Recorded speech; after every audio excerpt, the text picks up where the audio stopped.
जय गुरु जी। श्री गुरु स्मरण। अनंत काल से हमारी मातृभूमि पर उन महापुरुषों की कृपा रही है जो इस पवित्र भूमि के कर्णधार हैं। इस देश का अस्तित्व इन महापुरुषों पर निर्भर रहा, जिन्होंने असीम शक्तियों से धर्म की रक्षा, विकास और मर्यादा बनाए रखने में सदा अपना योगदान दिया। समस्त देशवासियों में श्रद्धा जागृत और सबको आलिंगन करने वाली अनूठी परंपराओं का विकास करने के लिए हम सदा इनके आभारी रहेंगे। प्राचीन काल में जब प्रतीकात्मक ढंग से पौराणिक कथाओं का प्रादुर्भाव हो रहा था, तब से ईश्वर की ये अमर संतानें देश का प्रशिक्षण और मार्गदर्शन करती रही। भारतवासियों ने भी अत्यंत समय पूर्वक सम्मुख बैठकर इनके प्रवचनों का लाभ उठाया। उनको श्रवण करने के लिए बाद संपूर्ण विश्व में वसुधैव कुटुंब की परंपरा निभाते हुए इस श्रुतियों का निरपेक्ष प्रचार किया। भारत देश सदा से पुण्य आत्माओं का प्रिय रहा। इसका अनुपम सौंदर्य, इसकी नदियां, पर्वत, श्रृंखलाओं, शिखरों और विशाल मैदानों से परिपूर्ण, यही इसकी रक्त कोशिकाएं और भाग्य रेखाएं हैं। देवी देवताओं ने भी आवश्यकता अनुसार इस पृथ्वी पर अवतरित होकर मानव के आह्वान का उत्तर दिया।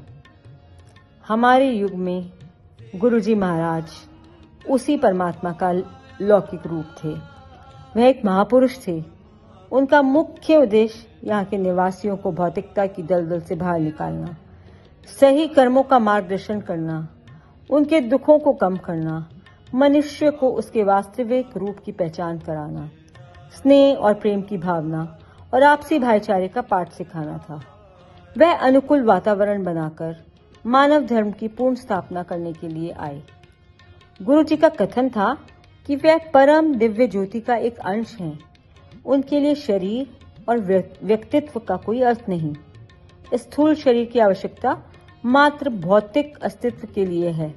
वे तो खिले हुए पुष्प समान थे और सब भक्त उनसे दिव्य मधु प्राप्त करने के लिए मधुमक्खियों की तरह भिनभिनाते रहते थे।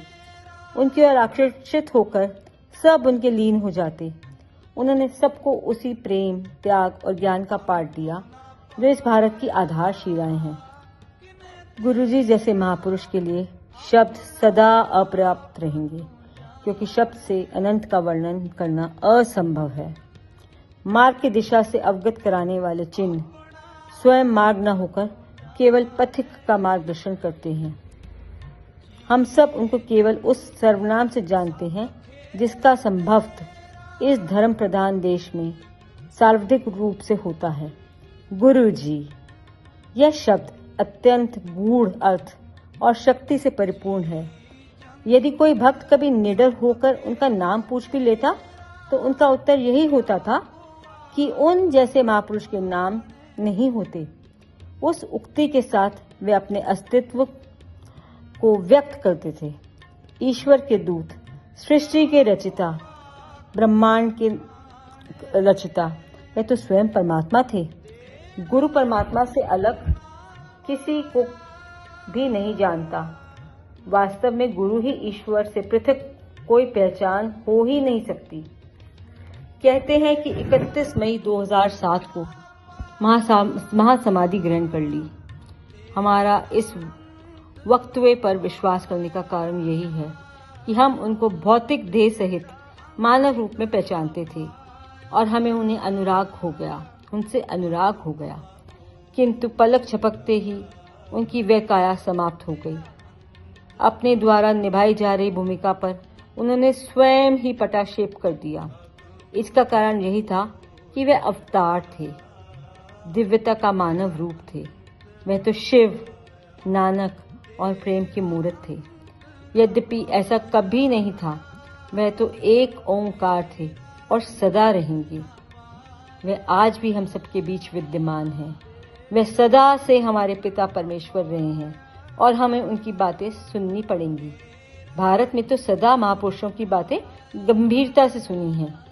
ऐसा कहा जाता है और यह सत्य भी प्रतीत होता है कि गुरु को सुनने मात्र से ही अभिज्ञान प्राप्ति हो जाती है। आप सबसे विनम्र निवेदन है कि इस पुस्तक के सत्संगों को ध्यान से सुनिए और समझने का प्रयास कीजिए, कि गुरु जी की क्या अभिलाषा रही। उन्हीं के आदेशों अनुसार यह उनकी प्रिय संतति द्वारा उनको सप्रेम भेंट है। धन्यवाद। जय गुरु जी। शुक्राना गुरु जी। अनंतम शुक्राना गुरु जी।